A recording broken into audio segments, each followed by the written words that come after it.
Good afternoon, everybody. Welcome once more to our Redemptorist Oratory here in Bishop Eton. And it's Thursday afternoon, so I thought I'd just give you a quick update.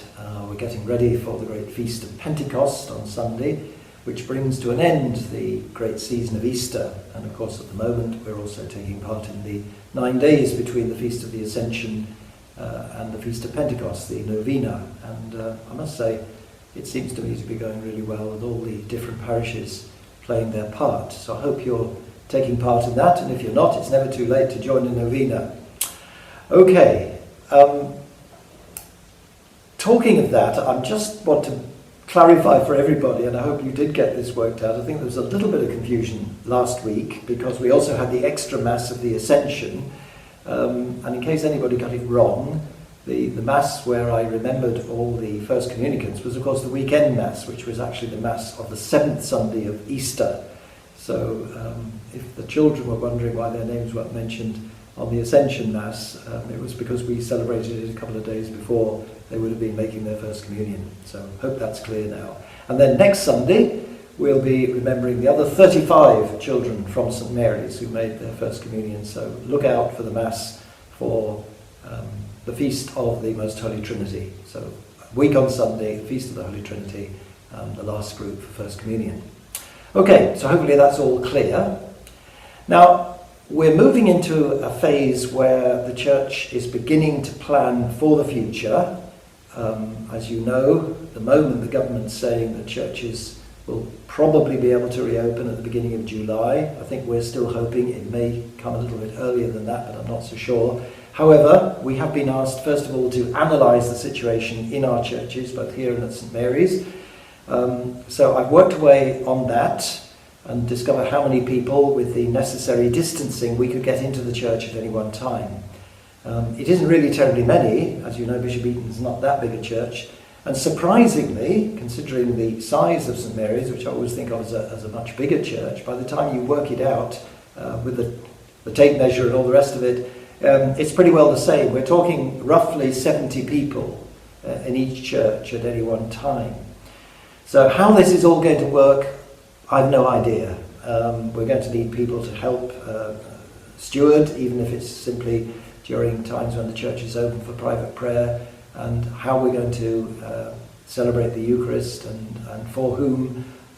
I'm waiting for guidance on that, as I think the whole country is. And you know, we've seen it happening in other countries, but even there I'm not quite sure how they're working it or how they organise things so that you don't get far too many people coming at one time. I suppose it's a bit like the shopping at the moment, and we'll just have to be patient and do our best when the time comes. So I leave that with you. There is one other thing I'd like to leave with you. As you know, in the early days, we were beginning to work on the way in which we could reach out and help one another. Our SVPs particularly were looking at that. But the diocese was very nervous about us not getting that right and possibly being liable. Now, there are new instructions that are coming out. They are quite detailed.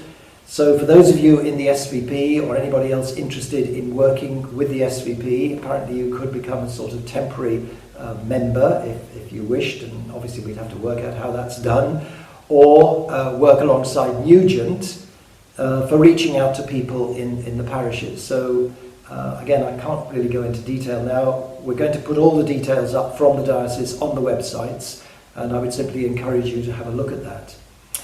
Alongside that, I'm very conscious that there's real tension in the country about how we should be responding, and I'm not going to get politically caught up in discussing all that.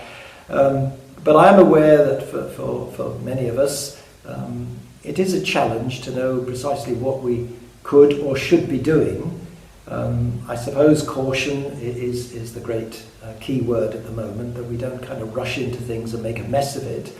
But nevertheless, also that we continue to try and live as positively as we can. But in the middle of all that, I've been listening to some of the reports on the radio and some of the stresses and tensions that people are very aware of, and particularly with young people and children, how they're coping with this very mysterious time. So again, if we can be of any help, if you can think of ways or things that I might be able to talk about that might be useful. I am trying, as you know, to keep the children involved. And very soon the possibility of our schools coming back is very real. So we're even talking now about the importance of using our car park for dropping children off, because you're not going to be able to park in Green Lane and so on. So anyway, all those things, keep an eye out. We'll try and support one another through it all. And alongside that, I hear of people still struggling because they're mourning their dead, struggling because there are real difficulties over the workplace. And really and truly, I want you to know that we aren't forgetting you. When these intentions come to my attention, I write them down and put them in here, and some of you have written messages and sent them to us. And believe you me, the community is very aware of this. And whenever we gather for prayer, morning and evening, and for our Eucharist at lunchtime, your intentions are at the heart of our prayer. So be assured of that. Thank you for all the encouragement. And some of my walks recently, I bumped into people thanking me for these messages and the masses.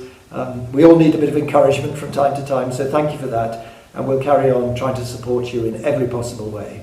And enjoy the good weather. At least that's one blessing at the moment. Good afternoon and God bless you.